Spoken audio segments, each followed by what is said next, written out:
제너럴 룰로 봤을 때, 그러니까 일반적으로 이게 더 낫대요. 어, 만약에 너의 정의가 상응하면, 일치하면 더 좋대. 똑같이 밀접하게 가능한 만큼 방식에, 어떤 방식에? 어떤 용어가 원래 사용되는 방식에 가능한 만큼 밀접하게 일치하면 좋은 거래. 그러니까 남들 쓰는 대로 쓰면 좋은 거래. 어디서? 어떤 뭐 논쟁이라고 하기까지 좀 그렇고 어떤 논의에서. 근데 그 논의는 어떤 논의냐면은 너의 주장이 관련이 있는 논의야. 얘는 문법적으로 조금 할 게 많네요. 어쨌든 간에 우리의 정의가, 너의 디피니션이, 정의가 관련 논의에서 공유되는 방식과 일반적으로 봤을 때 가까우면 좋다. 당연한 거잖아요. 내가 사람들이랑 모여서 A에 대한 토론을 하고 있는데 사람들은 A를 B라고 정의하고 서로 얘기하고 있는데 나는 A를 뭐 C라고 정의해갖고 여기 들어가면 혼란이 생기잖아요. 그리고 사람들이 뭐 무시할 수도 있지. 아, 쟤는 뭐 이상하게 알고 있어. 뭐 이러면서. 그러니까 당연히 원래 그 용어가 사용되는 식으로 알면 좋죠. 일치하면 좋지. 내가 가지고 있는 정의가. 뭐 당연한 얘기죠. 음, 얘는 안 할게. 밀접하게 일치하는데 가능한 한 이거 안 하고 얘도 굳이 안 할게. 왜냐면 얘 정도 리커버는 어렵지 않을 테니까. 얘는 좀 할게요.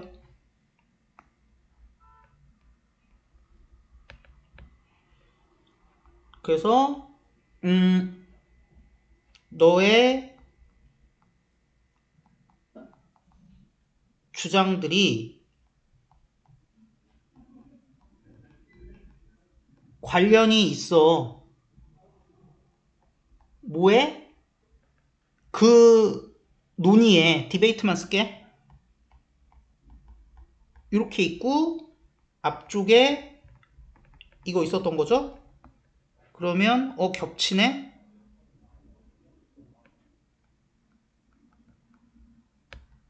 따라가죠? 이렇게 된 거죠? 나머지는 굳이 언급 안 합니다. 인 위치를 모르진 않을 거고. 인더 웨이였는데 빠진 걸 거 아니야. 그래서 되도록이면 애들 쓰는 대로 쓰는 게 좋아. 하지만 어떤 경우가 있을 수 있냐? 있을 거냐? 이게 적절하고 심지어 필수적인 경우가 있을 거래. 진주어? 여기서 코인은 신조어 만들다 뭐 이런 뜻이에요. 특별한 용법을 새로 만들어내는 게 적절하거나 심지어는 필수적인 경우가 있을 거래요. 뭐를 통해서? 이걸 통해서 못하죠.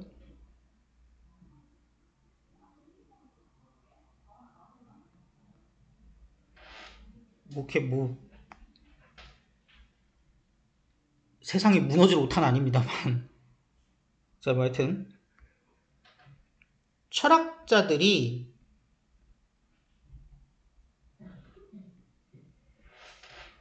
규정적, 협약적 정의라고 부르는 것을 통하여 특별한 용법을 새로 신조어를 만들어내는 것이 적절하거나 필수적일 때도 있대. 그러니까 웬만하면 이런데 but 규정적 정의를 사용해서, 그러니까 일반적으로 A를 B라고 생각하는데 뭔가 토론을 위해서 야, 이번 지금 이 상황에서만큼은 A는 C다, C로 하기로 해, 이러고 이제 대화를 하는 거죠. 로 새로 용법을 만드는 게 필요한 경우가 있어. 언제 그럴까요? 기존 용어로는 표현이 잘 안 될 때가 있겠지. 이것은 사실이야. 이거야.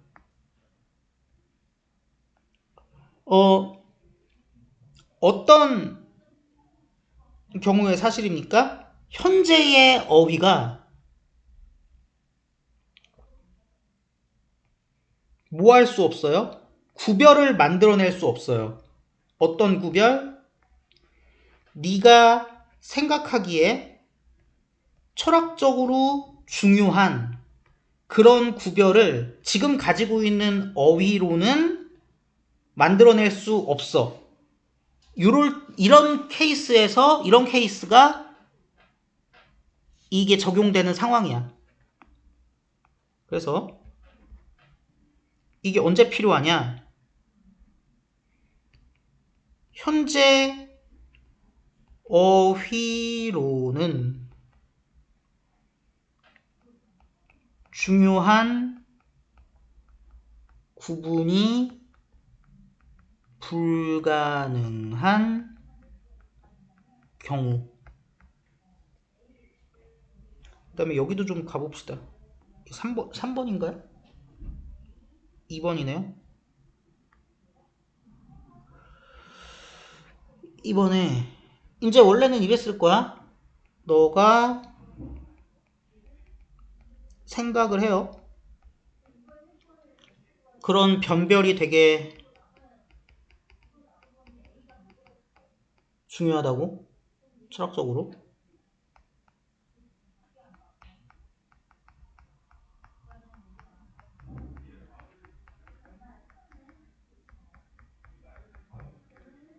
그러면은 S, V, S, V, C잖아.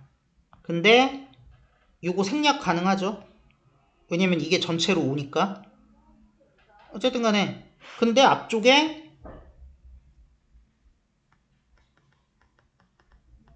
얘가 있었어서 어떻게 할 거야? 앞으로 뺄 거야. 이렇게 되죠. 그러면 이제 어떻게 됩니까? 뒤쪽 애가 S, V, V, C가 되죠. 요거 보시면 됩니다. 무슨 얘기인지. 그래서 you think are 이렇게 가는 거예요. 예를 들어서 우리는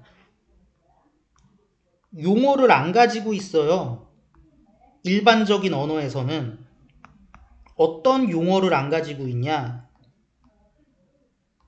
기억을 묘사하는 용어를 안 가지고 있어요. 무슨 기억이냐면 필수적으로 something에 대한 기억은 아닌 기억. 근데 something이 뭔데? 사람. 그걸 가진 사람이 경험한 something에 대한 기억이 필수적으로는 아닌 기억을 설명하는 용어는 안 가지고 있대.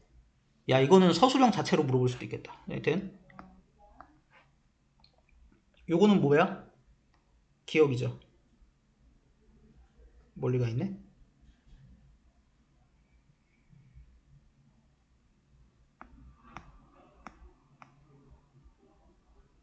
그래서 예시 기억을 가진 사람이 지가 경험한 것의 기억이랑 다른 기억이 존재할 수 있대. 이걸 기억 이승. 근데 얘를 묘사하는, 설명하는 용어가 없는 상황이라는 거지. 이거 뭔지 잘 이해가 안 되실래나? 그러니까 이런 거예요. 그 인공지능이나 아니면은 사이버에 대한 연구를 보면은 뭐 로봇이라 그래야 되나? 이런 애들이 다 분리가 돼갖고 따로 다녀. 그래서 각자 분리가 돼 있는 동안은 경험 1, 2, 3, 4를 각자 했다가 활동이 끝나면 전체 네트워크에서 동기화가 되면서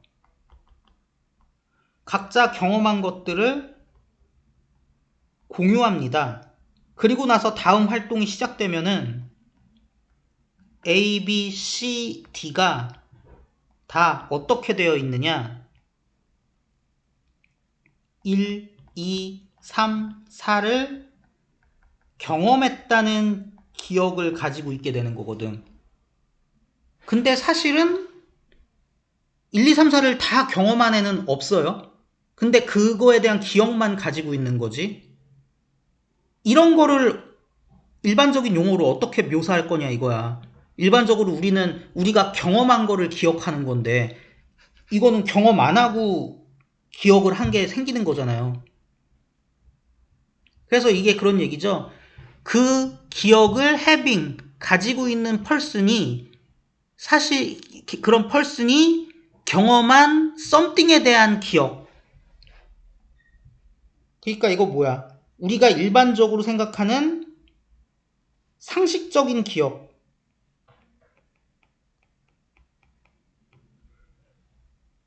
필수적으로는 아닌 기억을 묘사할 용어가 없다고.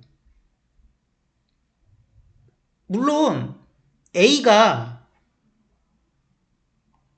이 일에 대한 기억을 동기와 이후에도 가지고 있는 건 일치하겠지, 같겠지.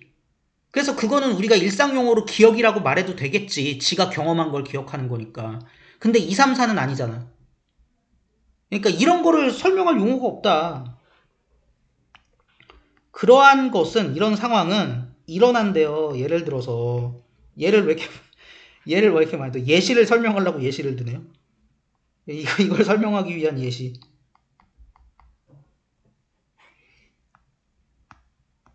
만약에 내가 어쨌든 공유할 수 있다면 너의 기억을 그러면 나는 가지는 거야. 메모리 형식의, 기억 형식의 경험을 가지고는 있는 거지만 하지만 이것은 뭐가 아니래? 썸띵에 속하는 게 아니래. 어떤 썸띵에 속하는 게 아니에요? 내가 실제로 경험했던 썸띵에는 속하는 게 아니야. 즉 기억 공유 가능하다면 경험 안 한, 바꿔 얘기하자면 기억 형식의 경험을 가지고 있는 걸 거다. 근데 내가 이걸로 설명해 놨죠. 하여튼 뭐 그렇습니다. 그리고 여기 헤드 PP 있잖아요. 몇 번이야? 3번. 뭐랑 비교해 볼까?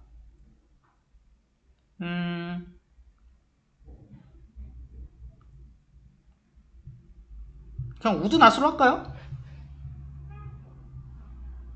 제일 가까우니까? 그래요. 나는 썸띵을 가지고 있는 게 아니야.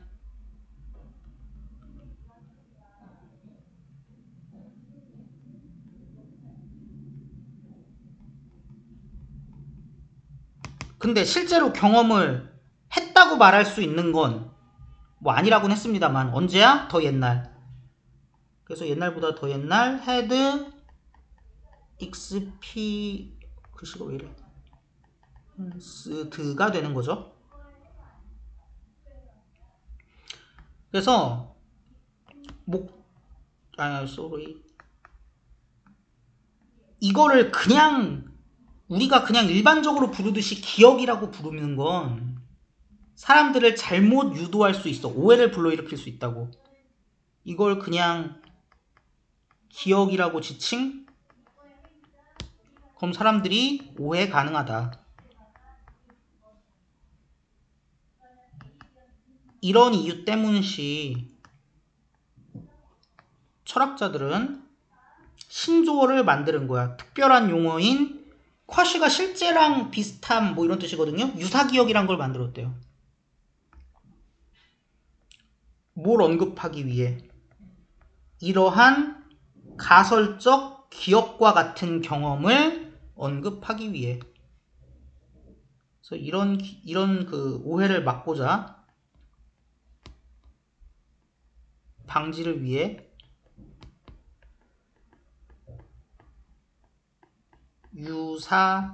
유사기억이라는 용어를 창조했다더라 라는 얘기입니다. 그래서 뭐 내용 정리하자면 철학자들은 가끔씩 정의합니다. 새로운 의미를 설명하기 위해 개념을 근데 그 개념은 어렵다고 해야 되나? 불가능하다고 해야 되나? 어려워요. 표현하기가 기존의 언어로는 이렇게 보실 수 있겠죠? 그래서 문법적으로도 좀 재밌는 게 있는 것 같아요. 뭐 사람들은 저거 스펠링 잘못 쓴 거에 되게 꽂히는데 그것보다도 전체 구조, 그 다음에 서술형 내기 좋은 것도 되게 많고 그래서 좀 눈여겨보시면 좋지 않을까 그런 생각이 듭니다.